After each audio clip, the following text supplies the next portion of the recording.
Hello student, welcome my YouTube channel में दिलकुश सैनी और आप देख रहे हो मेरा डीमेज चैनल जहाँ पर आपको मैं 9th 10th 11th 12th के लिए कुछ चैप्टर्स पर वीडियोस अपलोड करता हूँ। तो आज अपन डिस्कस करने वाले हैं, जैसा कि आपको थंबनेल में दिख रहा है, वन शॉट सीरीज, जिसमें मैं 1 to 5th चैप्टर आपको यहाँ पर डिस्कस करके बताऊँगा। क्लास 10th के लिए अपन पढ़ रहे हैं, तो अपन को चैप्टर नंबर 1 से चैप्टर नंबर 5 के जो भी फॉर्मूलाज वगैरह, जो भी कॉन्सेप्ट वगैरह, उनके बारे में अपन डिस्कस करेंगे और एग्जाम में कैसे क्वेश्चन पूछे जाते हैं उनके बारे में भी आज इस सेशन में मैं डिस्कस करूंगा। ठीक है, तो आप वीडियो को अंत तक जरूर देखिए और अगर आपको वीडियो कैसा लगा कि कमेंट करके जरूर बताइए और लाइक भी जरूर करिए। तो देखिए स्टार्ट करते हैं। ठीक है, देखो वन शॉट सीरीज है तो मैं डिटेल्स में नहीं पढ़ा पाऊंगा, लेकिन मैं आपको फॉर्मूला वगैरह कैसे क्वेश्चन आते हैं और आपको कैसे अटेम्प्ट करने हैं वो सारे मैं इस चीज में बता दूंगा, मतलब इस सेशन में। तो अपन स्टार्ट करते हैं। देखिए चैप्टर नंबर फर्स्ट की बात करते हैं, रियल नंबर की। तो देखिए रियल नंबर की बात कर लेते हैं अपन। रियल नंबर होता क्या है आपको ये देखना है, ठीक है ना। अब देखिए अपन रियल नंबर पढ़ रहे हैं तो आपको ध्यान रखना है कि देखिए जो नंबर होते हैं ना, नंबर का आपको नॉलेज होना चाहिए। तो नंबर की बात करें अपन, तो यहाँ पे रियल नंबर की बात करें तो रियल नंबर यहाँ पे दो टाइप से होते हैं अपने पास, क्योंकि रियल नंबर ही पढ़ रहे हैं। क्योंकि जो नंबर होता है ना अपने पास, एक रियल नंबर होता है, एक इमेजिनरी नंबर होता है। तो ये तो अपन इसमें पढ़ नहीं रहे, ओनली रियल नंबर पढ़ रहे हैं। तो रियल नंबर भी दो टाइप के होता है, एक तो रैशनल नंबर होता है, एक तो रैशनल होता है। अरे यार सॉरी दोस्तों, एक सेकेंड। एक नंबर तो होता है अपने पास रैशनल, एक नंबर तो अपने पास रैशनल होता है और एक नंबर अपने पास इरेशनल होता है। एक नंबर अपने पास इरेशनल होता है, एक रैशनल होता है। ठीक है, तो रैशनल रैशनल में क्या क्या होता है, इरेशनल में क्या आता है। देखो रैशनल तो अगर इजीली आप लोगों ने देखा होगा, जिसको पी बाई क्यू की फॉर्म में लिखे, पी क्यू इंटीजर होने चाहिए और क्यू की वैल्यू 0 के इक्वल नहीं होनी चाहिए।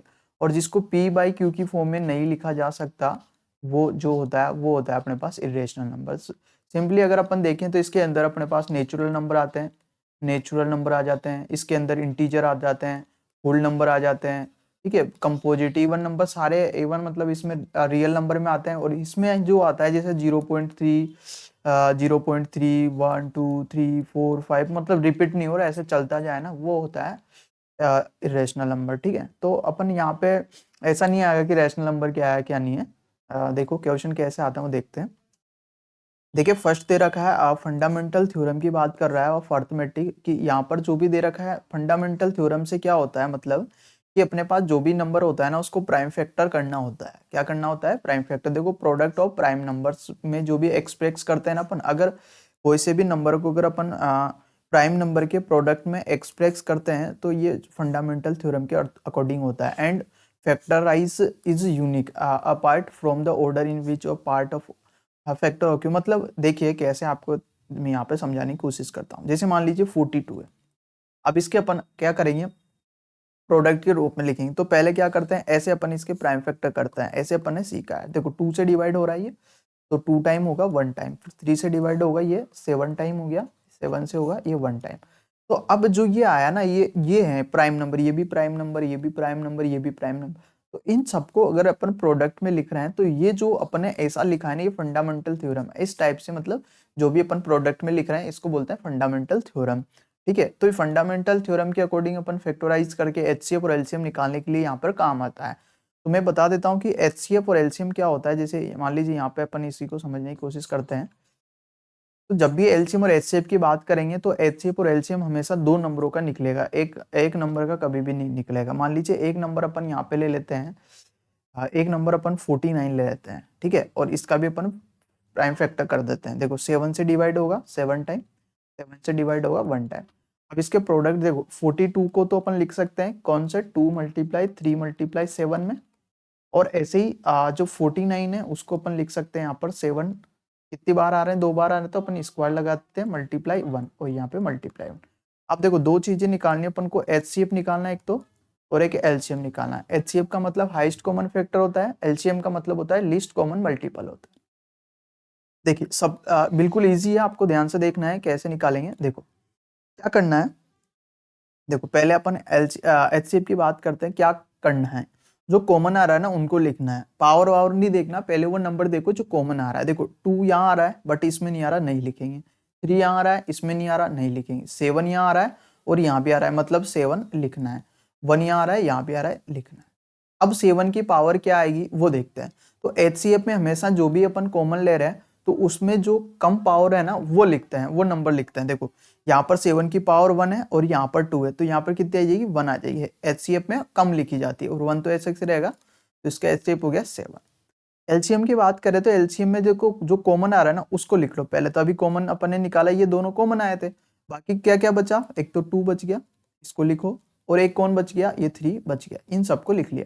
अब जो कॉमन आया था उसमें पावर देखो, जो हाईएस्ट पावर होती है ना वो लगाई जाती है यहाँ पर। तो हाईएस्ट पावर को जो कॉमन आ रहा है 7, उसमें हाईएस्ट पावर 2 है, तो यहाँ पर 2 लगा देंगे। तो ये 49 मल्टीप्लाई ये 6 हो गया, और मल्टीप्लाई कर लीजिए 54 5 कैरी और 24 में ये 29। तो इस तरीके से इसका एलसीएम अपन निकाल सकते हैं। ठीक है, क्लियर है। तो क्या करना है कि एचसीएफ में सबसे कम पावर लिखनी कॉमन, और कॉमन वाले ही लिखने हैं। और यहाँ पर जो बात कर रहे हैं अपन, यहाँ पर एलसीएम में जो कॉमन आ रहा है उसको तो एक लिखना ही है, बाकी जो नहीं आ रहा है उनको भी लिखना है। जो कॉमन आ रहा है ना उसमें हाईएस्ट पावर वाला नंबर लिखना है अपन को। क्लियर है, इस बात का आपको ध्यान रहे। तो इस तरीके से अपन यहाँ पर ये निकाल सकते हैं। क्लियर है। अब देखिए यहाँ पर थोड़ा बहुत और मैं यहाँ पर कोशिश करता हूँ, आपको आगे ले चलता हूँ मैं थोड़ा बहुत। अब यहाँ पर एक फॉर्मूला आता है आपके यहाँ पे क्वेश्चन में, क्योंकि ये एमसीक्यू में पूछे जाते हैं ऐसे क्वेश्चन आपको एमसीक्यू में पूछे जाते हैं। तो देखो फॉर्मूला क्या आता है आपका, फॉर्मूला निकल के यहाँ से ही आता है कि मान लीजिए दो नंबर है, एक तो है ए एंड बी नंबर है, ये दो नंबर है अपने पास। ठीक है, इन दोनों का अपन को एचसीएफ निकालना है और एलसीएम निकालना है। ठीक है, अब इन तीनों चारों में रिलेशन जो होता है वो क्या होता है, रिलेशन होता है कि जो दो नंबर दे रखे हैं उन दोनों का जो प्रोडक्ट होता है वो इक्वल होता है। जो एचसीएफ आ रहा है और जो एलसीएम आ रहा है उन दोनों के प्रोडक्ट के इक्वल होता है, ये होता है अपने पास। क्लियर है। तो इस तरीके से आपको यहाँ पर ध्यान रखना है। क्लियर है। तो ये अपने पास क्या हो गया, यहाँ पे एक रिलेशन हो गया इनके बीच में, किन किन के बीच में, एचसीएफ एलसीएम, और दो नंबर दे रखे हैं। तो यहाँ पे काम क्या आता है, देखो अभी मान लीजिए आप लोगों को यहाँ पर एक नंबर तो दे रखा है यहाँ पर 42 और एक नंबर दे रखा है 49। ठीक है, अब मान लीजिए एचसीएफ आपको नहीं दे रखा तो अपन को फाइंड करना है। ठीक है, और एलसीएम आपको यहाँ पर 294 दे दिया, और इस फॉर्मूले के अकॉर्डिंग अपन को फाइंड करना है। तो अपन ने वैल्यू निकाल रख दी यहाँ पर। तो x इक्वल टू हो गया 42 मल्टीप्लाई 49 अपॉन में हो गया 294। अब इनको कैंसिल करेंगे तो अपने पास देखो कैंसिल करेंगे, इस 49 से ये कैंसिल हो जाएगा अपने पास कितनी टाइम, 6 टाइम। देखो यहाँ पर 6 टाइम हो जाएगा, और 6 से जो ये है ये 7 टाइम हो जाएगा। तो अपने पास यहाँ पर जो x निकल के आया वो x आया, और x जो 7 आया, और x क्या है यहाँ पर एचसीएफ है। तो इस तरीके से अपन यहाँ पर एचसीएफ इस फॉर्मूले से निकाल सकते हैं। तो ये फॉर्मूला यहाँ पर इंपॉर्टेंट है, ये आपको याद होना चाहिए। ओनली ये 2 नंबर के लिए ही होता है, 3 नंबरों के लिए अप्लाई नहीं होगा। क्लियर है यहाँ तक। नेक्स्ट बात करते हैं अपन। देखो तो देखो इस तरीके से, जैसे मान लीजिए दे रखा है, अब यहाँ पे एलसीएम और एचसीएफ फाइंड करना है।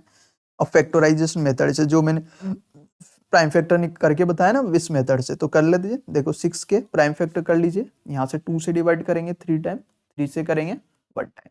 इस टाइप से अपन यहाँ पे प्राइम फैक्टर कर लेते हैं 20 के, 2 से करेंगे 10 टाइम, 2 से करेंगे इसको 5 टाइम, और 5 से करेंगे इसको 1 टाइम। ठीक है, तो अपन ने देखो 6 के कर लिए और 20 के कर लिए। क्लियर है यहाँ तक। इसके फैक्टर करे अपने पास 2 मल्टीप्लाई 3 मल्टीप्लाई 1 आया। इसके फैक्टर करे अपन ने 2 2 बार आ रहे हैं तो पावर 2 लगा देंगे, और 5 मल्टीप्लाई 1।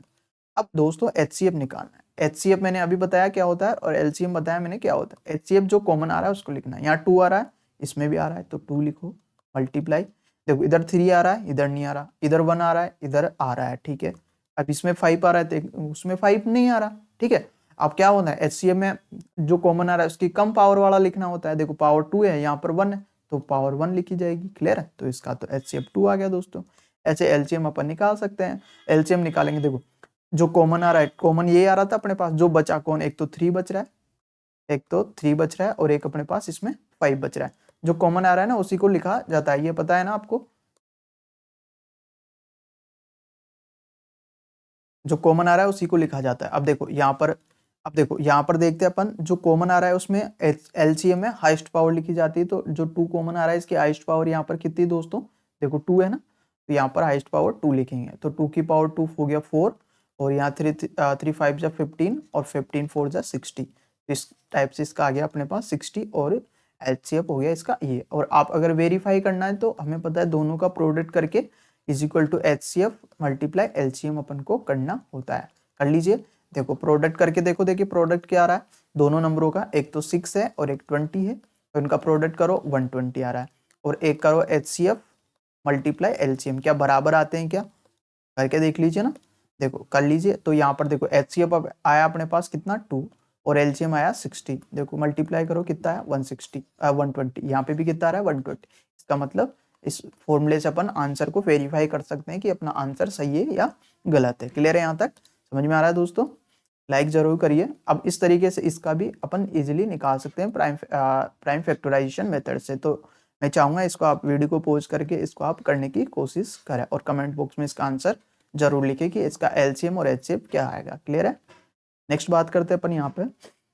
देखो सबसे जो क्वेश्चन ये हर बार पूछा जाता है, ऐसा क्वेश्चन जरूरी नहीं डिजिट यहाँ पर चेंज हो सकती है, तो इसका देखो मैं यहाँ लैंग्वेज तो मैं लिखाने में असमर्थ रहूंगा क्योंकि लैंग्वेज लिखाऊंगा तो काफी टाइम लगेगा, बट मैं यहाँ पे इसका मेथड बता दूंगा कि आपको क्या करना है क्या नहीं करना है। ठीक है, देखो आपको इस क्वेश्चन को करने से पहले एक चीज समझ में आनी चाहिए, वो चीज क्या है देखो मैं यहाँ समझाने की कोशिश करता हूँ। मान लीजिए यहाँ पर कोई नंबर है अपने पास, मान लीजिए 144 है। ठीक है, अब ये 44 जो है ये 12 का स्क्वायर है। किसका स्क्वायर है दोस्तों? 12 का। अब थ्योरम ये होती है कि कोई नंबर जैसे मान लीजिए 2 से डिवाइड है तो इसका स्क्वायर रूट क्या होगा? इसका स्क्वायर रूट होगा 12, तो ये 12 भी 2 से डिवाइड होगा। कहने का मतलब ये क्या बोला मैं, अगर कोई भी नंबर डिवाइड है किसी नंबर से तो उसका स्क्वायर रूट निकाले अपन, तो वो स्क्वायर रूट भी इस नंबर से डिवाइड होगा। जैसे मान लीजिए कोई ए स्क्वायर नंबर है, मान लीजिए 2 से डिवाइड है, तो इस ए स्क्वायर का स्क्वायर रूट कौन होगा? ए, तो ए भी किससे डिवाइड होगा? 2 से डिवाइड होगा, क्योंकि ये इसमें बहुत काम आने वाला है इस चीज। तो इस बात का ये थ्योरम होती है आपको यहाँ पे 10th क्लास में अपन पढ़ते हैं कि जब भी कोई भी कोई भी नंबर है अगर उसको किसी नंबर से डिवाइड कर रहे हैं तो उसका स्क्वायर रूट भी उस नंबर से डिविजिबल होता है। क्लियर है यहाँ तक? तो इस चीज थ्योरम का यहाँ पे बहुत यूज होने वाला है, तो आप लोगों को ध्यान रहना चाहिए। देखो अब बात करते हैं यहाँ पर, जब भी ऐसा इरेशनल नंबर बोल रखा है तो आपको इसका विरोधाभास कॉन्ट्राडिक्ट लेके इसको सोल्व करना होता है। अभी इरेशनल के लिए बोल रहा है, यहाँ पे आता है कि prove that √2 is a irrational. तो अपन यहाँ पर क्या करेंगे, देखो प्रूव करना है अपन को यहाँ पर, तो अपन क्या करेंगे इसको लेट कर लेंगे, एज्यूम कर लेंगे कि late assume √2 is a rational number. इसको अपन रेशनल नंबर मान लेते हैं। क्या मान लेते हैं? ये एक रेशनल नंबर है। ठीक है, ये अपन ने यहाँ पे मान लिया। अब रेशनल नंबर है तो हमें पता है कि ये जो √2 है ये रेशनल नंबर है, तो इसको p/q की फॉर्म में अपन लिख सकते हैं इजीली। अरे भाई p/q की फॉर्म में लिख सकते हैं, बट हमें पता है यहाँ पर कि यहाँ पर हमें क्या पता है कि जो q है वो इज नॉट इक्वल टू 0 है, क्योंकि वैल्यू 0 की इक्वल नहीं होगा। p/q क्या है? इंटीजर है।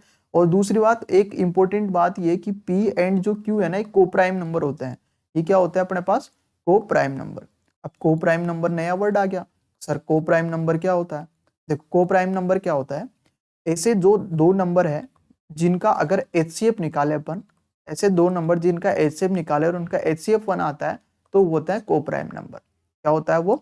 को प्राइम। जिनका HCF 1 आ रहा है तो वो को प्राइम नंबर होते हैं। तो इन दोनों में मतलब ऐसा कोई कॉमन फैक्टर नहीं है, कॉमन फैक्टर नहीं है ऐसा मानो आप। तो इन दोनों में कोई कुछ भी कॉमन नहीं आ रहा, मतलब इसमें ऐसा कोई नंबर नहीं है जो सेम नंबर इन दोनों को डिवाइड कर दे, ऐसा कोई नंबर नहीं है।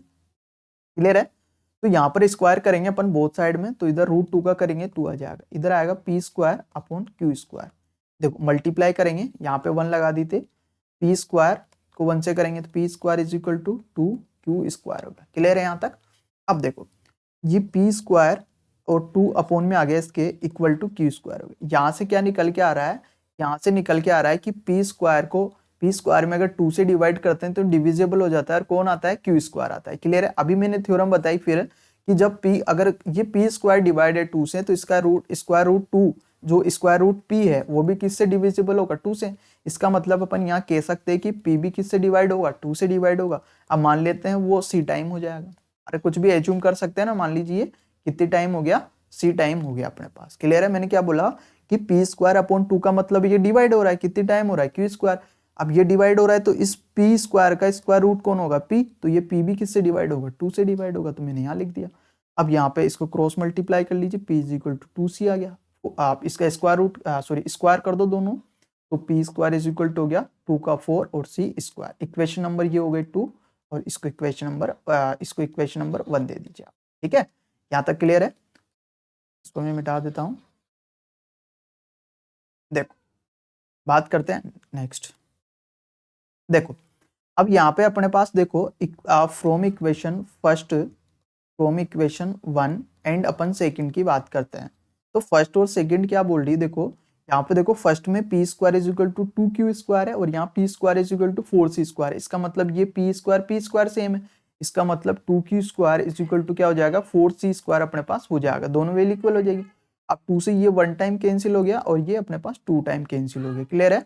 तो यहाँ पर अपने पास q² इज इक्वल टू ये हो गया 2c² हो गया। क्लियर है यहाँ तक? अब इसका मतलब हो गया कि q², ये 2 यहाँ पे आ जाएगा अपोन में इज इक्वल टू हो गया c²। इसका मतलब हो गया कि q² किससे डिवाइड है 2 से। अब स्क्वायर डिवाइड है तो इसका स्क्वायर रूट q भी 2 से डिवाइड होगा, मतलब ये भी डिवाइड हो गया, मान लीजिए b टाइम हो गया। अब यहाँ पर देखो, यहाँ पर निकल के निष्कर्ष क्या आ रहा है कि यहाँ पर जो p है, p में भी 2 से डिवाइड हो रहा है, p भी किससे डिवाइड हो रहा है 2 से, और q भी किससे डिवाइड हो रहा है 2 से। मतलब p और q जो है, अगर इसका HCF निकाले अपन, HCF निकाले तो कितना आ रहा है यहाँ पर 2 आ रहा है। अपन ने जो कैलकुलेशन करी उसके अकॉर्डिंग HCF 2 आ रहा है, लेकिन आना क्या चाहिए, HCF तो 1 आना चाहिए। अरे भाई अपन ने यहाँ बोला है ना को प्राइम नंबर है, मतलब किसी भी सेम नंबर से डिवाइड नहीं है। यहाँ तो प्राइम फैक्टर, इसका जो फैक्टर यहाँ पे फैक्टर कॉमन फैक्टर आ रहा था वो तो 1 आ रहा था, लेकिन यहाँ पे तो 2 आ रहा है। तो यहाँ पे ये कॉन्ट्राडिक्ट अपन को मिला है, अतः ये जो गिवन में अपन ने लिया था ये अपना पास क्या मिला, ये गलत हो गया, अपन खुद ही गलत हो गए यहाँ पर। तो गलत हो गए तो रेशनल तो नहीं होगा, इसका मतलब क्या हो जाएगा √2 इज इरेशनल नंबर हो जाएगा। तो इस तरीके से आप इसको इजीली कर सकते हो, क्योंकि देखो यहाँ पर भी p 2 से डिवाइड हो रहा है और यहाँ पर q भी किससे 2 से डिवाइड हो रहा है, मतलब दोनों नंबर में सेम नंबर से भाग जा रहा है, और सेम नंबर से भाग जा रहा है उसका HCF मतलब 1 नहीं आ रहा 2 आ रहा है, बट अपन ने तो 1 माना है। तो इस तरीके से ये विरोधाभास हो जाता है। तो इस तरीके से अपन इसको इजीली कर सकते हैं। ठीक है, क्लियर है? आगे बात करते हैं। देखो इसको अपन यहाँ पे इजीली कर सकते हैं। देखो दोस्तों इसको कैसे करेंगे, देखो देखो लेट 3 प्लस, वही अपन को पता है कि इसको क्या मानेंगे, ये क्या है रेशनल नंबर है, और रेशनल नंबर है तो ये a/p या p/q में लिख सकते हैं, और b is not equal to 0 होना चाहिए, और a और b यहाँ पे क्या है को प्राइम नंबर है। क्लियर है यहाँ तक? अब देखो यहाँ पे √5 की वैल्यू अपन निकाल लेते हैं, तो 3 प्लस 2 √5, सॉरी एक सेकेंड क्या कर रहा है भाई,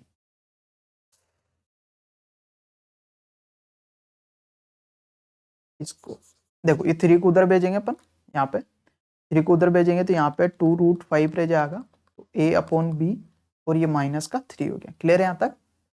तो देखो अब यहाँ पे 2√5 हो गया, यहाँ पे देखो एलसीएम लेंगे, 1 को a से मल्टीप्लाई करेंगे a, b को इससे मल्टीप्लाई करेंगे 3b, अपोन में हो गया b। अब √5 is equal to a minus 3b, और ये जो 2 है ये अपोन में आ जाएगा इसके। अब देखो हमें वी नो दैट ये नंबर क्या है इरेशनल, ये नंबर तो क्या है अपने पास इरेशनल नंबर है, और जो ये नंबर आ रहा है वो रेशनल नंबर आ रहा है। अरे क्या आ रहा है, रेशनल नंबर आ रहा है ना, क्योंकि p/q तो एक रेशनल नंबर होता है और ये अपॉन में लिखा हुआ है, तो ये तो रेशनल नंबर है और ये इरेशनल नंबर है, तो ऐसा तो पॉसिबल हो ही नहीं सकता। तो यहाँ पे भी कॉन्ट्राडिक्ट मिला है, अपन ने इस पूरे को क्या माना था इरेशनल माना था, जब रेशनल मान रहे तो यहाँ तो कॉन्ट्राडिक्ट प्राप्त हो रहा है, गलत प्राप्त हो रहा है, मतलब इधर तो इरेशनल आ रहा है इधर इरेशनल आ रहा है, जो which is not equal to, ये तो कभी इक्वल टू नहीं होता, मतलब अपन ने जो एज्यूम करा था वो गलत कर लिया। अब गलत कर लिया, रेशनल लिया था, अब गलत रेशनल माना है, तो अब इसके अलावा ऑप्शन क्या बचा इरेशनल, तो अतः अपन बोल सकते हैं कि सो हेंस जो 3 प्लस 2√5 इज इरेशनल नंबर। इसमें वो वाली लैंग्वेज नहीं लिखना होता है, इसमें सिंपली आपको याद होना चाहिए कि ये तो इरेशनल नंबर होता है। आप लिख सकते हो we know that √5 is irrational number, but a minus 3b 2b is equal to is rational number, जो कि अपने पास क्या हो गया यहाँ पर कॉन्ट्राडिक्ट हो गया, क्योंकि रेशनल और इरेशनल कभी इक्वल नहीं होता है।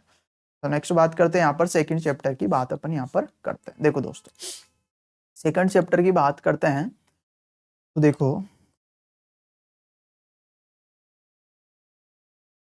देखो ये क्या है, आई थिंक आपको इसका कम दिखेगा ये, तो मैं एक बार और पेन का दूसरा कलर लेता हूँ यहाँ पर, कौन सा ले,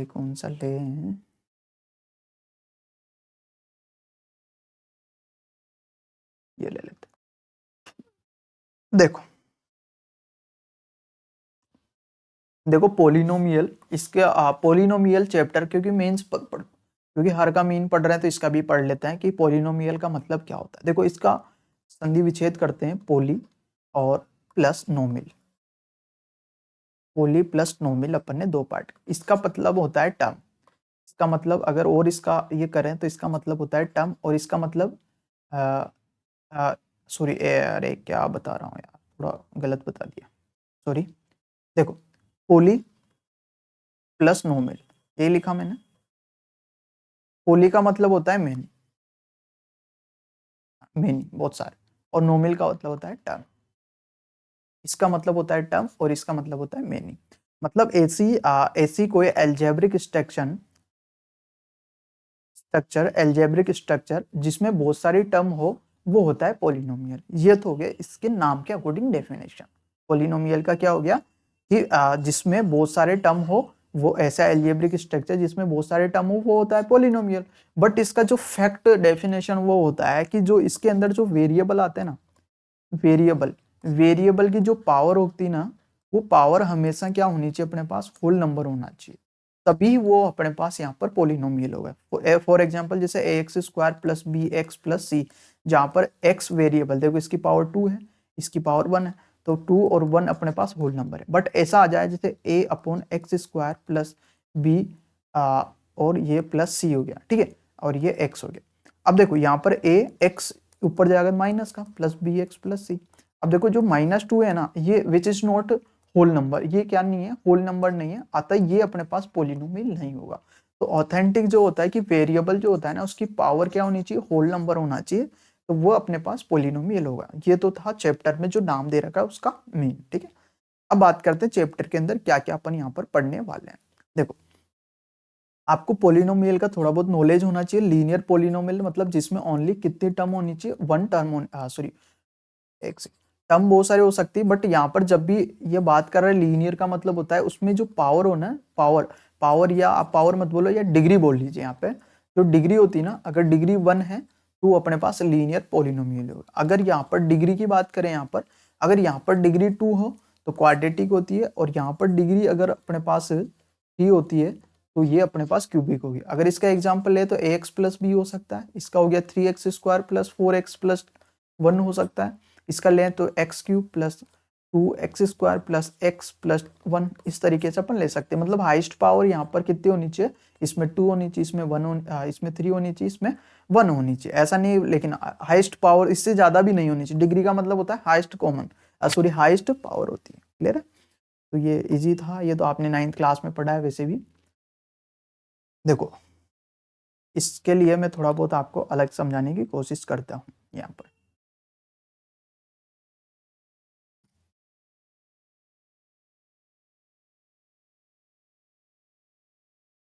देखो देखो मैं यहाँ पे दो ग्राफ बनाता हूँ, एक तो y इक्वल टू मैंने बनाया px हो गया, एक इधर इस ग्राफ में बात करते हैं, एक x इक्वल टू px की अपन बात py की अपन बात करते हैं।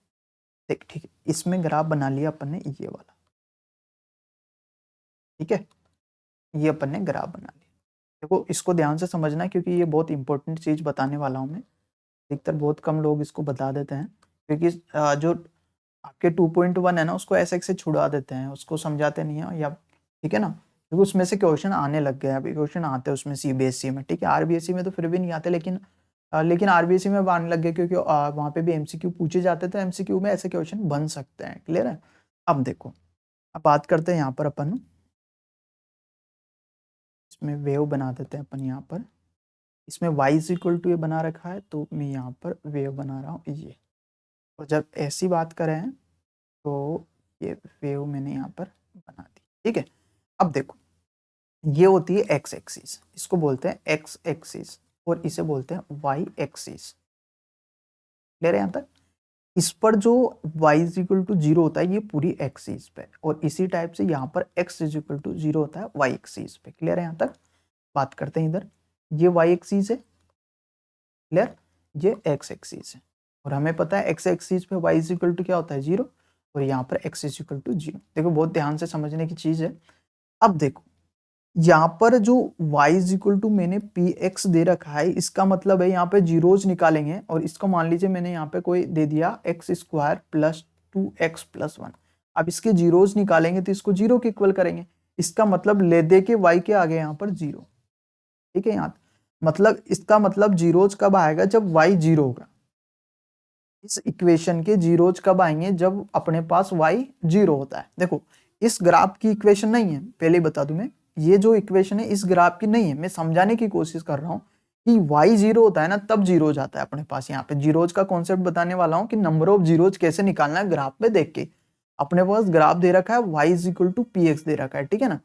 अब देखो मतलब यहाँ पर y जीरो हो जाता है तो अपने पास जीरोज निकल के आने लग जाते हैं। मतलब और y जीरो कहाँ होता है, x एक्सिस पे। मतलब जब भी ग्राफ x एक्सिस से पास होगा वहां पर जीरोज मिलेगा। जब भी x एक्सिस से कोई ग्राफ पास हो रहा है तो वहां पर जीरोज मिलेगा, अगर ये सी कंडीशन दे रखी है तो यहाँ पर भी पास हो रहा है, यहाँ पे हो रहा है, यहाँ पे हो रहा है, यहाँ पे हो रहा है, यहाँ पे हो रहा है, तो 1 2 3 4 5 यहाँ पर जीरोज मिलेंगे। इस ग्राफ की जो भी इक्वेशन बनेगी इसके कितने जीरोज होंगे, 5 जीरोज होंगे। क्लियर है यहाँ तक। Number of zeros is equal to ये होता है कि कितने टाइम ये यहाँ पर कट कर रहा है, इंटरसेक्ट कर रहा है। यहाँ तक क्लियर है। अब बात करते हैं इधर, जब भी यहाँ पर निकालना है तो x is equal to P Y is equal to मैं ले लेता हूँ जैसे y+1 ले लिया। अब ये इक्वल टू जीरो करेंगे क्योंकि अपन को जीरोज निकालना है, तो इसका मतलब x जीरो होगा तभी यहाँ पर इस कंडीशन में जीरोज निकल के आएगा। अब x जीरो कौन से एक्सिस पे होता है, y एक्सिस पे। मतलब जब जब y एक्सिस से कोई ग्राफ पास हो रहा है तो वहां पर जीरोज मिलेगा इस कंडीशन में। तो ये एक दो यहाँ से पास हो रहा है, यहाँ से पास हो रहा है, यहाँ से हो रहा है, यहाँ से हो रहा है, यहाँ से हो रहा है, तो यहाँ पे भी कितने जीरोज हो गए अपने पास, यहाँ पे भी अपन को 5 जीरोज मिलेंगे यहाँ पे, अगर ग्राफ ऐसा दे रखा है। ठीक है, अगर ऐसा पूछा था y एक्सिस पे देखना है, y इज इक्वल टू दे रखा है तो x एक्सिस पे अपन उसको देखना है। अब देखो इससे रिलेटेड कुछ क्वेश्चन लेते हैं अपन यहाँ पर। देखो इससे रिलेटेड कुछ क्वेश्चन ले लेते हैं अपन यहाँ पे। देखो जैसे इसमें है जैसे ये है अपने पास, ठीक है। अब ये दे रखा है, अब इसमें मान लीजिए मैंने y is equal to P X की बात यहाँ पर करी है, इसकी बात करी मैंने, y इज इक्वल टू यहाँ पर पी एक्स की बात मैंने कर ली है, ठीक है। अब y is equal to P X की अपन बात करें तो नंबर ऑफ जीरोज बताने यहाँ पे, number of zeros, number of zeros कितने हैं। तो देखो नंबर ऑफ जीरोज जहां पे x एक्सिस को कितनी टाइम काट रहा है वही है, तो एक यहाँ पे कट कर रहा है, एक यहाँ पे कर रहा है, एक यहाँ पर कर रहा है, तो नंबर ऑफ जीरोज कितने हो गए, 3 हो गए। तो एक जीरोज तो ये हो गया, ठीक है, एक जीरोज यहाँ पे मिल जाएगा और एक यहाँ पे मिल जाएगा। इस तरीके से अपन यहाँ पे निकाल सकते हैं y इज इक्वल टू ये दे रखा होता। अब ये बोले कि y अगर ये x is equal to P Y दे रखा होता सर, तब एक ही जीरोज मिलता, ओनली जीरो जीरो पे। यहाँ पर y एक्सिस को ओनली यहाँ पे कट कर रहा है, ठीक है। इस कंडीशन में तो ओनली एक जीरो होता, इस कंडीशन में अपने पास कितने जीरोज हो रहे हैं, 3 जीरोज हो रहे हैं। तो नंबर ऑफ जीरोज ऐसे अपन निकाल सकते हैं। क्लियर है। आगे बात करते हैं अपन यहाँ पे। देखो ये इंपॉर्टेंट चीज है, इसको समझने की है। Between zeros and coefficient of polynomial, relationship देखना है अपन को किस किस के बीच में, जीरोज एंड कोफिशिएंट के बीच में। यहाँ पे दो रिलेशन होते हैं, आपके क्यूबिक वाला नहीं है एक, आपके सिलेबस में देखिए ओनली क्वाड्रेटिक का ही है। तो आपको यहाँ पे देखना है, पहले तो जर्नल फॉर्म देखनी है, जर्नल फॉर्म देखनी है या सिंपल फॉर्म बोल सकते हैं ऑफ क्वाड्रेटिक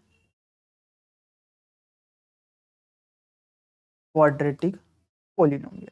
मैंने पॉलिनोमियल बोला है ना कि इक्वेशन बोला है, ठीक है। तो इसकी क्वाड्रेटिक जो स्टैंडर्ड फॉर्म होती है ax² bx + c होता है, where q is not equal to 0 होता है। क्लियर है, ये अपने पास यहाँ पर क्वाड्रेटिक पॉलिनोमियल होता है। तो देखो यहाँ पर जो कोफिशिएंट ऑफ x वो आ रहा है b, और यहाँ पे कोफिशिएंट ऑफ x² आ रहा है, वो आ रहा है a, एंड कांस्टेंट टर्म जो होता है यहाँ पर, कांस्टेंट टर्म हो अपने पास है c। क्लियर है यहाँ तक। अब यहाँ पर अपने पास दो रिलेशन होते हैं। फर्स्ट रिलेशन होता है देखो इसके बीच में जीरोज एंड कोफिशिएंट। तो मैं यहाँ पे लेट कर लेता हूँ कि let zeros x is equal to, एक तो मान लीजिए अल्फा और एक मान लीजिए x is equal to beta, ये दो अपने पास यहाँ पर क्या हो गया, जीरोज हो गए। क्लियर है यहाँ तक। ये मैंने यहाँ पर 2 जीरोज मान लिए। अब पहला रिलेशन होता है कि sum of zeros, sum of zeros, ठीक है। और एक रिलेशन होता है यहाँ पे प्रोडक्ट ऑफ जीरोज, क्योंकि बाकी तो आपके सिलेबस में हटा रखा है, यही है यहाँ पे, इस पे से ही क्वेश्चन बनेगा। ये तो एक क्वेश्चन मिलेगा ही मिलेगा 100% आपको यहाँ से, इसमें से, इस एक्सरसाइज में। क्लियर है? अब देखो, इसका फॉर्मूला होता है कि minus coefficient of x upon में आएगा कोफिशिएंट ऑफ एक्स स्क्वायर, और यहाँ पर जो इसका फॉर्मूला होता है वो होता है कांस्टेंट टर्म अपॉन में होता है यहाँ पर कोफिशिएंट ऑफ एक्स स्क्वायर। अब देखो यहाँ पर सम ऑफ जीरोज, तो एक जीरोज मैंने अल्फा लिया, एक बीटा लिया, तो इन दोनों का सम करेंगे तो इक्वल आएगा माइनस एक्स का कोफिशिएंट अपन यहाँ पे लिखा बी होता है, और यहाँ पर कांस्टेंट टर्म क्या है अपने पास, sorry coefficient of X square A. तो एक मैथमेटिकल अपन इस तरीके से भी इसको याद कर सकते हैं। क्लियर है यहाँ तक? और देखते हैं यहाँ पे प्रोडक्ट, एक तो अल्फा है बीटा है, इन दोनों का प्रोडक्ट करेंगे तो इक्वल आएगा कांस्टेंट टर्म सी है और एक्स स्क्वायर का कोफिशिएंट ए। तो एक इस तरीका का ये रिलेशन है। अब क्वेश्चन कैसे आता है? क्वेश्चन आ गया आपके जैसे x square plus 2x plus 1, ये है। अब इसके जीरोज निकालने पड़ेंगे, पहले तो जीरो करो। तो अपन को देखना है यहाँ पर कि यहाँ पर जो मिडल टर्म होते हैं ना, उसके फैक्टर करते हैं अपन, या उसको दो पार्ट करते हैं। तो ये जो है इसके पार्ट करने हैं, अगर ऐड करें तो वापस ये टर्म आ जानी चाहिए प्लस की 2x। अगर उन दोनों पार्ट को मल्टीप्लाई करें तो इसका और इसका मल्टीपल आना चाहिए, मतलब एक्स स्क्वायर आना चाहिए। तो क्या हो जाएगा, देखो एक्स स्क्वायर प्लस एक्स और प्लस 1 इज इक्वल टू 0 कर रहे हैं अपन। तो यहाँ से कॉमन लेंगे x, तो x प्लस 1 आया, प्लस यहाँ से कॉमन लेंगे 1, तो ये हो गया इक्वल टू 0। यहाँ से आ गया x प्लस 1, एक्स प्लस 1, कहने का मतलब x is equal to minus 1 आ रहा है एक तो, और दूसरा भी x is equal to minus 1 अपने पास आ रहा है। क्लियर है यहाँ तक? अब देखो, अब रिलेशन वेरीफाई करना है। अब first alpha plus beta is equal to minus B upon A करना है। तो एल्फा कितना है -1 प्लस बीटा कितना है -1 है, इक्वल टू माइनस बी की वैल्यू कितनी है, देखो बी का एक्स का कोफिशिएंट 2 है, और ए क्या होता है एक्स स्क्वायर का कोफिशिएंट यहाँ पे 1 है, तो ये 1 हो जाएगा अपने पास। ठीक है, तो -1 और ये दोनों माइनस के, तो -2 इज इक्वल टू -2। देखो ये तो वेरीफाई हो गया, आ गया ना दोनों इक्वल। प्रोडक्ट कर ले लेते हैं, प्रोडक्ट का देख लो, सी अपॉन ए होता है, तो एक तो -1 है मल्टीप्लाई दूसरा भी -1 इक्वल टू कांस्टेंट टर्म 1 है, और एक्स स्क्वायर का कोफिशिएंट भी 1 है, तो -1 और इधर भी कितना बन रहा है 1। तो इस तरीके से रिलेशन वेरीफाई करवाता है, और ये 3 नंबर में या 2 नंबर में ये क्वेश्चन आपके आ जाता है। इतना सा सिंपल सा क्वेश्चन आता है, तो आप कर सकते हो, बट आपको ये रिलेशन लर्न होने चाहिए। ठीक है, नेक्स्ट बात करते हैं यहाँ पर। देखो इससे पहले मैं एक और चीज आपको यहाँ पर समझाने, क्वेश्चन तो मैंने करवा दिया, एक और होता है कि आपको यहाँ पर क्वेश्चन में बोला जाएगा कि आपको सम, एक सेकेंड,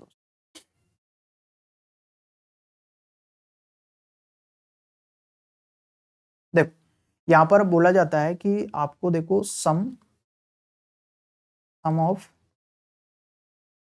जीरोज, एक तो ये दे देगा, और एक दे देगा प्रोडक्ट ऑफ जीरोज। ये दो चीजें आपको दे देगा, और आपसे वो दोनों चीजें देके यहाँ पे क्वाड्रेटिक पोलिनोमियल पूछेगा, तो उसका फॉर्मूला अपने पास होता है। यहाँ पर देखो क्या होता है कि ब्रैकेट के अंदर एक्स स्क्वायर माइनस, फिर यहाँ पे ब्रैकेट, यहाँ पे होता है sum of zeros multiply X plus product of zeros, ये फॉर्मूला होता है अपने पास। ठीक है, और वेयर जो ये के है ना, ये के एक रियल नंबर मान लीजिए अपने पास, एक क्या है, रियल नंबर है, रियल नंबर, या फिर इंटीजर मान लीजिए, कुछ भी मान सकते हैं अपन। देखो तो अब इसको और सिंप्लीफाई करके अपन लिख सकते हैं कि X square sum of zeros को अपन मान लीजिए एक अल्फा दूसरा बीटा है, तो इन दोनों का सम एक्स और प्लस एक अल्फा मल्टीप्लाई बीटा। अब क्वेश्चन कैसा आता है कि सम ऑफ जीरोज मान लीजिए आपको 2 दे रखा है, और प्रोडक्ट ऑफ जीरोज आपको दे रखा है 3। तो क्या करना है आपको, कुछ नहीं करना, कि X square minus alpha plus beta 2 दे रखा है, इसके साथ एक्स है और ये दे रखा है अपन को 3। तो या तो ये लिख सकते हो और लगा के आप के को हटाना चाहो तो भी हटा के आप ये लिख सकते हो, ये दोनों ही अपने पास आंसर हो जाएगा। ठीक है, इस तरीके से इजीली आप कर सकते हो। अब बात करते हैं ये वाला क्वेश्चन। मैंने वैसे अभी एक क्वेश्चन बता दिया, रिलेशन वेरीफाई करना है। ये दे रखा है एक्स स्क्वायर माइनस 3, तो इसके पार्ट नहीं करने फैक्टर, आप इसको डायरेक्ट 0 के इक्वल करो तो एक्स इज इक्वल टू 3 आएगा और यहाँ पे स्क्वायर टाइम तो प्लस माइनस √3 आ जाएगा। तो एक अल्फा तो आ गया अपने पास प्लस का √3 और एक बीटा अपने पास यहाँ पे निकल के आया माइनस का √3। रिलेशन वेरीफाई करना है, sum of zeros is equal to minus B upon A होता है और एक product of zeros is equal to C upon A होता है। इन दोनों को फॉर्मूला लगा के आप वेरीफाई कर सकते हो। मैंने ऐसा क्वेश्चन आपको बता दिया है। ठीक है, नेक्स्ट बात करते हैं अपन यहाँ पे।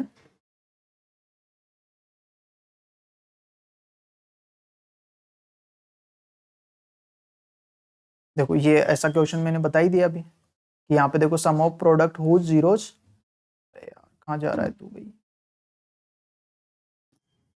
देखो ये बोल रहा है प्रोडक्ट सम एंड प्रोडक्ट दे रखा है, मान लीजिए सम अल्फा प्लस बीटा दे रखा है -3 एंड प्रोडक्ट अल्फा बीटा दे रखा है अपने पास 2। ठीक है, अब अपन को क्वाड्रेटिक पोलिनोमियल फाइंड करना है। हमें पता है फॉर्मूला के x square minus alpha plus beta x plus alpha beta, ये होता है, ये होता है। तो ये हो गया x square minus alpha plus beta की वैल्यू माइनस का 3 और ये एक्स प्लस अल्फा बीटा की वैल्यू 2 है। ठीक है, बात करते हैं आगे। ये हो गया एक्स स्क्वायर माइनस माइनस हो गया प्लस 3x प्लस का 2। ठीक है, तो और इसको और लगा के अपन सिंपली और ऐसे भी लिख सकते हैं, अपन के को हटा सकते हैं अपन यहाँ पर और ये दोनों अपने पास क्या हो गया आंसर। इस तरीके से ऐसा क्वेश्चन आता है एग्जाम में। ठीक है ना, तो बिल्कुल इजीली आप इस क्वेश्चन को कर सकते हो। देखो नेक्स्ट बात करते हैं pair of linear equation into variable. ठीक है, अब देखो मैं इसको एक पूरे एक पेज में समझाने की कोशिश करता हूँ, बस आपको ध्यान से देखना है। देखो यहाँ पे अपन पढ़ रहे हैं pair of linear equation in two variable, short में लिख देता हूँ। ठीक है, pair of linear equation in two variable. ठीक है, दिख रहा है आपको। अब देखो इसके पार्ट करते हैं अपन। इसके क्या करते हैं अपन, यहाँ पे 3 पार्ट कर लेता हूँ मैं। आप 1 2 3। ठीक है, तीनों 1 बाई 1 पढ़ेंगे। 1 2 3। इससे पहले देखो यहाँ पर जो इक्वेशन होती है अपने पास वो होती है A X plus B Y plus C. ये तो एक हो गई, लेकिन यहाँ पेयर की बात कर रहा है तो 2 होगी, मतलब इनकी टांग में। ये तो फर्स्ट है तो इसको मैं बोलूंगा, या फिर वापस मैं दोबारा लिख देता हूँ।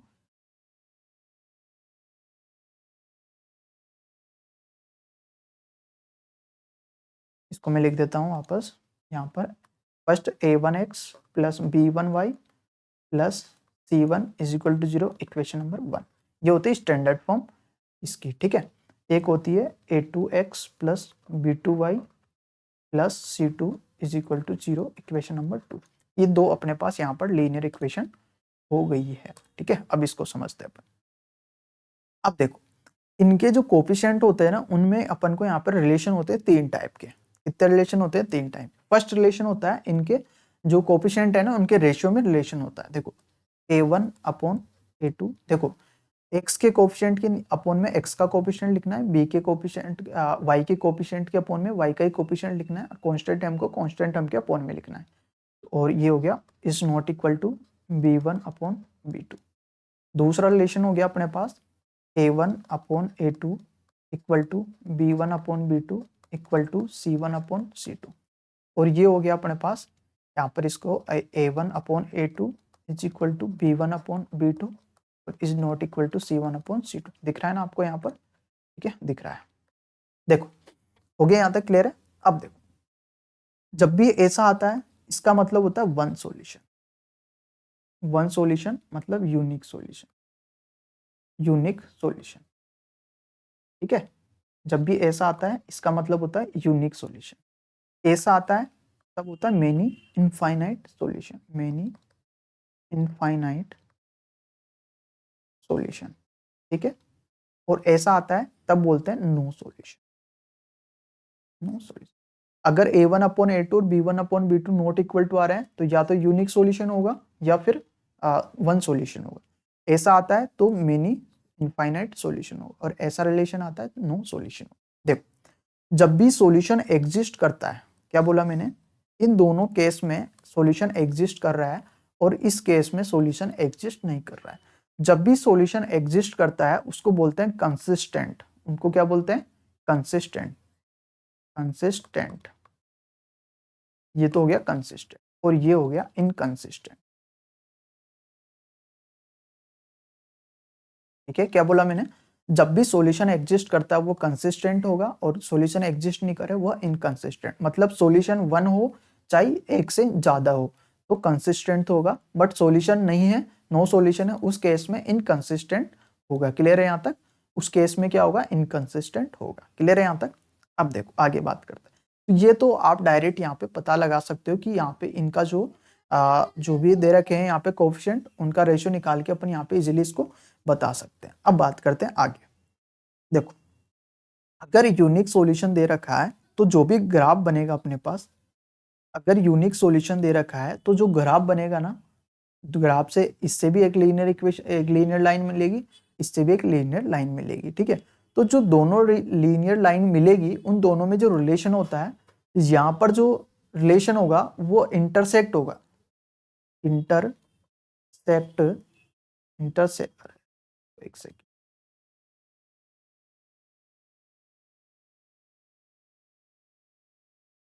इंटरसेक्ट एट पॉइंट, एक पॉइंट, ओनली एक पॉइंट पे इंटरसेक्ट करेगा। सपोज डेट ये अपने पास ग्राफ है और मान लीजिए एक लाइन ये जा रही है और दूसरी लाइन मान लीजिए ये जा रही है, तो ओनली इस पॉइंट पे अपने पास इंटरसेक्ट कर रही है। मतलब ये पॉइंट मान लीजिए P और इसके कोऑर्डिनेट x और y, तो जो x और y की वैल्यू ये इसके क्या हो जाएंगे, सॉल्यूशन। मतलब ग्राफ में जो दो लीनियर लाइन है वो जितनी बार कट करेगी एक दूसरे को उतने ही सॉल्यूशन होंगे। तो इस केस में ओनली एक बार इस पॉइंट पे इंटरसेक्ट करेगी, इसका मतलब हो गया यहाँ पे यूनिक सॉल्यूशन। बात करते हैं इस कंडीशन में, अपने पास इस कंडीशन में क्या होने वाला है, इस कंडीशन में देख लेते हैं। ठीक है, इस कंडीशन में देख लेते हैं अपन इसमें क्या हो रहा है।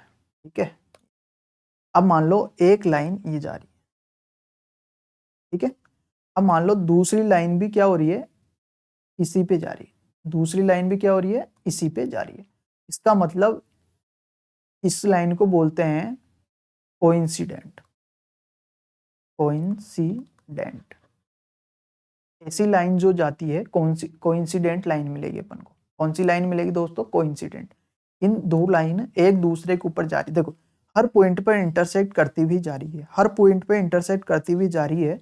मतलब तो इस तरीके से इसके हो जाएंगे इनफाइनाइट सॉल्यूशन, मतलब इनफाइनाइट बार इंटरसेक्ट कर रही है तो, और ऐसी लाइन को बोलते हैं कोइंसिडेंट। क्या बोलते हैं दोस्तों, कोइंसिडेंट। ठीक है, और इस केस में देखते हैं इस केस में क्या होता है। क्लियर है, तो इस केस में मैं यहाँ पर एक सेकेंड,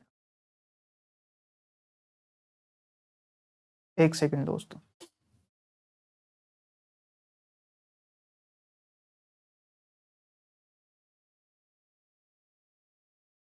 देखो इस केस में देख लेते हैं अपन यहाँ पर। इस केस में देखो इसका ग्राफ में यहाँ पर इसको मिटा दूं क्या मैं, चलो यहाँ पे देखते हैं एक बार, यहाँ पर बनाने की कोशिश करता हूँ। यहाँ पे दिख रहा है क्या, देखिए एक बार मैं देख लेता हूँ। ठीक है, दिख रहा है। देखो अब एक लाइन मान लीजिए, एक लाइन तो ये जा रही है और दूसरी लाइन भी ये जा रही है, ये दो लाइन जा रही है। अब इन दोनों के बीच की जो डिस्टेंस है 0 है, मतलब ये दोनों लाइन कैसी है, पैरेलल है, पैरेलल लाइन, ये T नहीं है, L है। अगर पैरेलल लाइन होती है, अगर दोनों लाइन पैरेलल मिलती है उसका मतलब होता है नो सॉल्यूशन, क्योंकि पैरेलल लाइन कभी भी एक दूसरे को इंटरसेक्ट नहीं करेगी, और जब तक इंटरसेक्ट नहीं करेगी तब तक सॉल्यूशन एग्जिस्ट नहीं करेगा। अतः यहाँ पे अगर ऐसी लाइन मिलती है तो नो सॉल्यूशन हो जाएगा। तो जब भी ग्राफिकल मेथड से अपन सोल्व करते हैं तो अगर ऐसा ग्राफ मिलता है तो अपने पास क्या होगा, यूनिक सॉल्यूशन हो जाएगा, और ये होगा। अगर ऐसा ग्राफ मिलता है, कोइंसिडेंट लाइन मिलेगी, उसका मतलब होता है इनफाइनाइट मेनी सॉल्यूशन। और ऐसी लाइन मिलती है जिसको बोलते हैं अपन पैरेलल लाइन, और वो होगा यहाँ पर नो सॉल्यूशन। नो सॉल्यूशन होता है तो इनकंसिस्टेंट, और सॉल्यूशन होता है तो कंसिस्टेंट। ये बात आपको दिमाग में बैठ जानी चाहिए, क्योंकि ये बहुत काम आने वाली चीज़ है, क्योंकि एमसीक्यू में क्वेश्चन पूछा जा सकता है कि अगर सॉल्यूशन है, इनफाइनाइट सॉल्यूशन है, तो कंसिस्टेंट होगा, इनकंसिस्टेंट होगा, और क्या होगा, वो सारे मतलब ऑप्शन में आपको दे सकता है। तो इस चीज़ का आपको यहाँ पर ज्ञान होना चाहिए, ठीक है। आगे बात करते हैं अपन यहाँ पर। देखो एक और चीज़ मैं यहाँ पर बताने की कोशिश करता हूँ। देखो जब भी ऐसी बात होती है ना, तो इसको मेथड करने सोल्व करने के दो मेथड होते हैं। देखो कौन कौन से, एक तो ग्राफ वाला मेथड मैंने बता दिया अभी, और एक होता है एल्जेब्रिक मेथड। एक मेथड होता है एल्जेब्रिक मेथड। एल्जेब्रिक मेथड होते हैं तीन टाइप के। एक तो होता है सब्स्टिट्यूशन मेथड, एक होता है इलिमिनेशन मेथड, इलिमिनेशन मेथड, ठीक है। एक सेकेंड,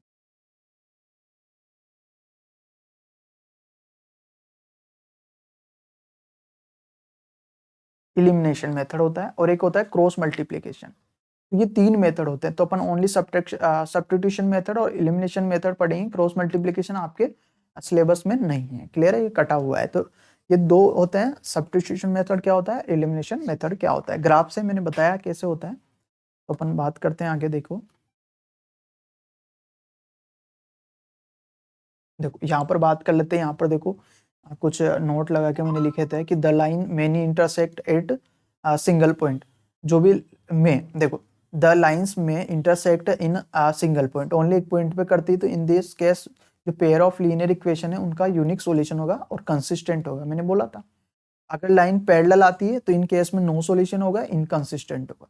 अगर लाइन जो है कोइंसिडेंट है, मतलब एक लाइन के ऊपर दूसरी लाइन जा रही है, तो इस केस में इनफाइनाइट मेनी सॉल्यूशन होगा, और डिपेंडेंट मतलब कंसिस्टेंट होगा। मतलब कंसिस्टेंट वही है, एक ही बात है, कंसिस्टेंट होगा। तो ये मैंने पूरा उस टेबल में बताने की कोशिश करी है। नेक्स्ट बात करते हैं यहाँ पर अपन। देखो ये पूरी टेबल आपको यहाँ पे समझ सकते हो। इस टेबल से आप देखो, इस टेबल से सॉरी नीचे का आपको दिख नहीं रहा होगा। देखो इससे समझ सकते हो, यहाँ पर अगर ये आ रहा है तो इंटरसेक्टिंग लाइन आएगी, एग्जैक्टली वन सॉल्यूशन आएगा। ऐसा आता है तो कोइंसिडेंट आएगा, और इनफाइनाइट मेनी सॉल्यूशन। इसका मतलब है यहाँ पर इसका ये से लिखा हुआ है A1/A2 equal to B1/B2 is not equal to C1/C2 लिखा हुआ है ये, जिसका मतलब पैरेलल लाइन होती है और नो सॉल्यूशन होता है। तो आप इस डायग्राम से भी यहाँ पर समझ सकते हो। देखो एल्जेब्रिक को सोल्व करने के दो मेथड होते हैं, तीन होते हैं। एक कटा हुआ है, एक सब्स्टिट्यूशन मेथड होता है, एक इलिमिनेशन मेथड होता है। दोनों आपको आने चाहिए, ठीक है, क्लियर है। क्योंकि अब मैं दोनों को अलग अलग इतना नहीं समझा पाऊंगा, क्योंकि वन शॉट सीरीज है। अब देखो क्वाड्रेटिक इक्वेशन क्या होती है। देखो क्वाड्रेटिक इक्वेशन पढ़ने से पहले आपको इसका स्टैंडर्ड फॉर्म याद होना चाहिए। स्टैंडर्ड फॉर्म या जनरल फॉर्म की बात करें तो ये, क्योंकि ये भी पूछा हुआ है एग्जाम में, ये आया हुआ है कि क्वाड्रेटिक इक्वेशन की स्टैंडर्ड फॉर्म लिखिए। जब भी इक्वेशन करते हैं तो इक्वल में जीरो आएगा, पोलिनोमियल में इक्वल में जीरो नहीं होता है, और यहाँ पे a is not equal to zero होता है। तो ये जो फॉर्म होती है ये होती है क्वाड्रेटिक इक्वेशन के स्टैंडर्ड फॉर्म होती है। इस तरीके से आप इसको समझ सकते हो। देखो मैंने लिखा हुआ है कि ax² plus bx plus c is equal to zero is is not equal to zero is called the standard form of quadratic equation. मतलब एक की वैल्यू जीरो की इक्वल नहीं होनी चाहिए। तो ये जो स्टैंडर्ड फॉर्म है वो क्वाड्रेटिक इक्वेशन की है। Solution of quadratic equation by factorization method. देखो इसको तीन टाइप से अपन सोल्व कर सकते हैं। देखो इक्वेशन को जो है क्वाड्रेटिक इक्वेशन का फर्स्ट मेथड होता है फैक्टराइजेशन, दूसरा होता है perfect square method, perfect square method, और दूसरा होता है quadratic formula, Shridharacharya method, quadratic formula, ठीक है। एक तो perfect square method, quadratic formula, एक फैक्टराइजेशन। मतलब तीन फॉर्मूले होते हैं।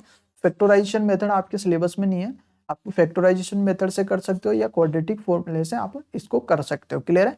फैक्टराइजेशन मेथड क्या होता है, जैसे मान लीजिए आपको जैसे दे रखा है x² प्लस 7x और प्लस 12 यहाँ पर दे रखा है। मतलब ये बोल रहा है कि ऐड करने पर वापस 7x आना चाहिए, और मल्टीप्लाई करने पर क्या आना चाहिए, मल्टीप्लाई करें इसके दो पार्ट, इन दोनों का प्रोडक्ट आना चाहिए, मतलब 12x² आना चाहिए। तो ऐसे पार्ट होंगे 3 × 4। देखो ऐड करो 7 हो रहा है और मल्टीप्लाई करो 12 हो रहा है, तो x² प्लस का 3x प्लस का 4x, आगे पीछे लिख सकते हैं इसको, प्लस 12। तो देखो यहाँ पे कॉमन क्या आ रहा है, x कॉमन आ रहा है तो x प्लस 3 आ जाएगा। यहाँ पे 4 कॉमन आ रहा है तो यहाँ पे x प्लस 3। चेक करने का ध्यान रहे यहाँ और ये ब्रैकेट हमेशा सेम आना चाहिए। अगर डिफरेंट आ रहा है तो फिर आपका गलत है जो पार्ट कर रहे हैं, ठीक है। तो x+3 यहाँ पे कॉमन आएगा, तो यहाँ पे बचा x और यहाँ पर बचा 4। तो इस तरीके से आप इसको कर सकते हो, ठीक है। तो ये फैक्टर कर लिए अपन ने, इस तरीके से आप इसको सोल्व कर सकते हो। आगे अपन बात करते हैं यहाँ पर।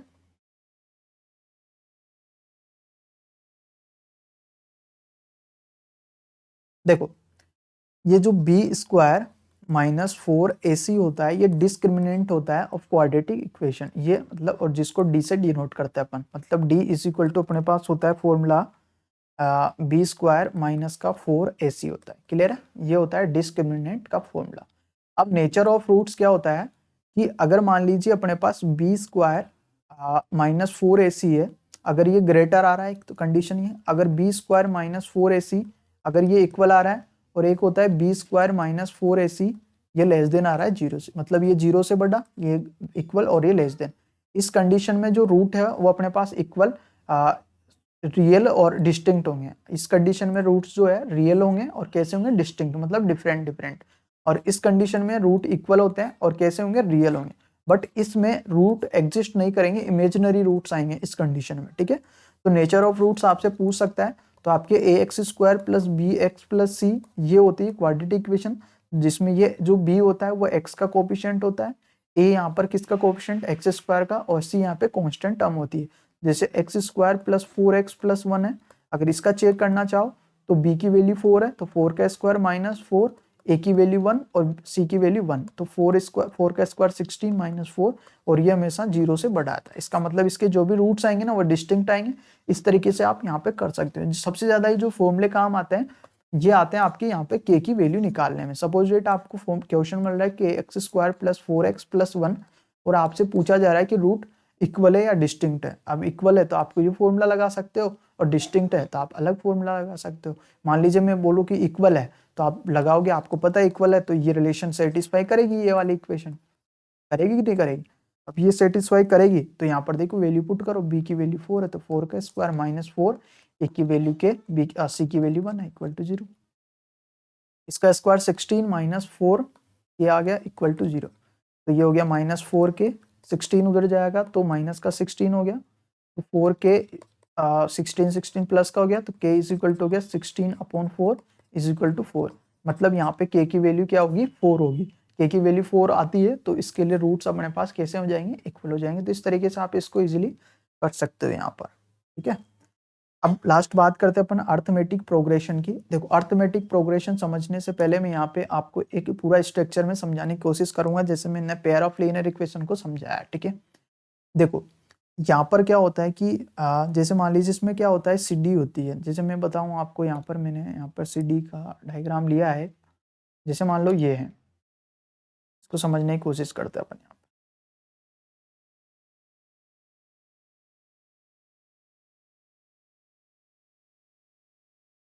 देखो देखो यहाँ पर जो अर्थमेटिक जिसको अपन एपी से डिनोट करते हैं, इसका मतलब होता है कि जो अपन देखो यहाँ पर कोई भी टर्म है ना, वो हमेशा सेम डिस्टेंस से बढ़ती है। इनके बीच की जो ये डिस्टेंस है ना, ये हमेशा सेम है। मतलब ये first term, second, third, fourth, 5, मतलब हमेशा जब भी सीडी हो, कुछ भी हो, अर्थमेटिक में सेम तरीके से चढ़ा जाता है। मतलब सेम उससे सेम हाइट से अपन ऊपर चढ़ेंगे, इसका मतलब ये होता है, ठीक है ना। तो ये होता है अपने पास, एक second,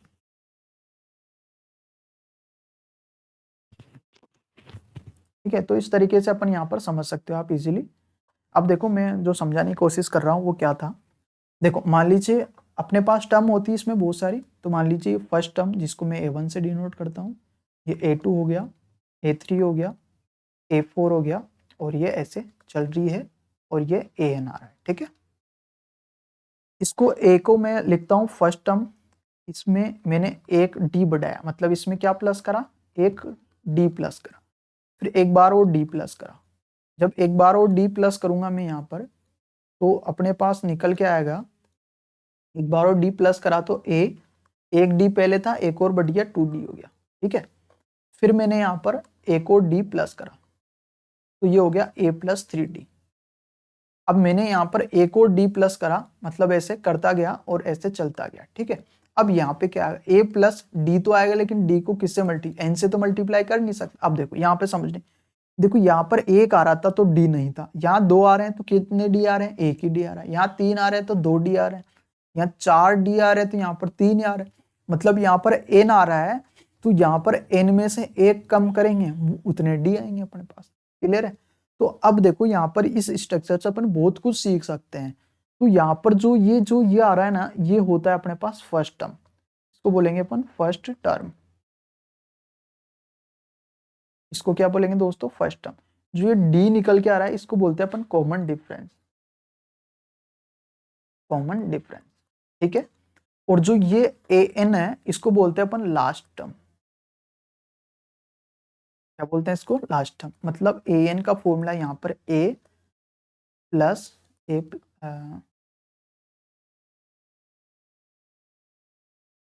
plus N minus 1 D. मैंने बोला ना कैसे आता है, एक कम करके डी से मल्टीप्लाई करा जाता है।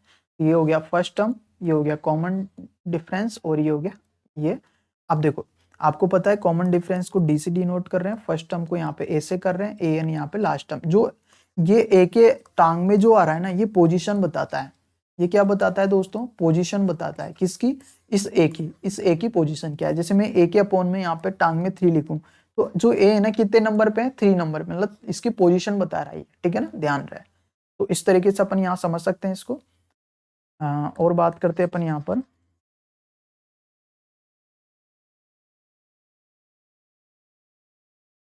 अब देखो एक चीज तो ये हो गई, तो अपन यहाँ पर निकाल सकते हैं। अब बात करते हैं यहाँ पर सम की बात करते हैं, कि जो भी ये दे रखा है, जैसे A1 दे रखा है, A2 दे रखा है, A3 दे रखा है, तो इनका सम किस तरीके से अपन करेंगे। तो इनका सम निकालने का फॉर्मूला होता है, ठीक है, ये फॉर्मूला, इनको सम करने, तो ये फॉर्मूला होता है, इसको डिनोट करते हैं एसएन से। तो SN is equal to N upon 2 a plus N minus 1 D.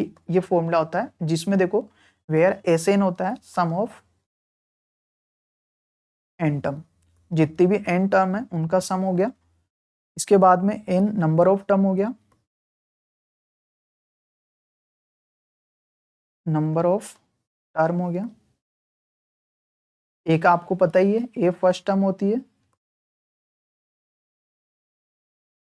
और यहाँ पे डी का मतलब आपको पता है कॉमन डिफरेंस होता है। ठीक है, कॉमन डिफरेंस होता है। इसका एक और फॉर्मूला होता है, S N is equal to N upon 2। अगर आपको लास्ट टर्म दे रखी हो तो ये फॉर्मूला होता है। कैसे, क्योंकि ये एल जो होता है ये होता है ए प्लस एन माइनस 1 डी। तो इससे अपन यहाँ पे ए को अलग कर दो और ए प्लस एन माइनस 1 डी बनेगा, जहाँ पे एल पुट कर सकते हैं। तो ये यहाँ पे 3-4 फॉर्मूले होते हैं, तो अगर ये याद है तो आप इजिली यहाँ पर क्वेश्चन को कर सकते हो। ठीक है, तो इसमें कुछ मैंने और क्या समझाया आपको, यहाँ पर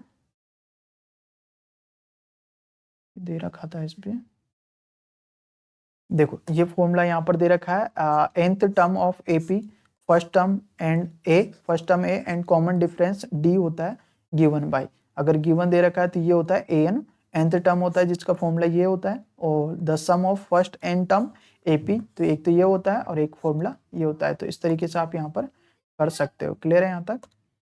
तो और देखता हूँ कुछ है तो बाकी दोस्तों इतना ही, तो इस सेशन में इतना ही। तो मैंने आपको चैप्टर नंबर 1 से 5 तक यहाँ पे डिस्कस करके बताया है। तो वीडियो कैसा लगा वो आपको कमेंट में करके कमेंट करके जरूर बताना है कि कैसा लग रहा है, और इसको शेयर और लाइक वगैरह करना है आपको। थैंक यू, धन्यवाद।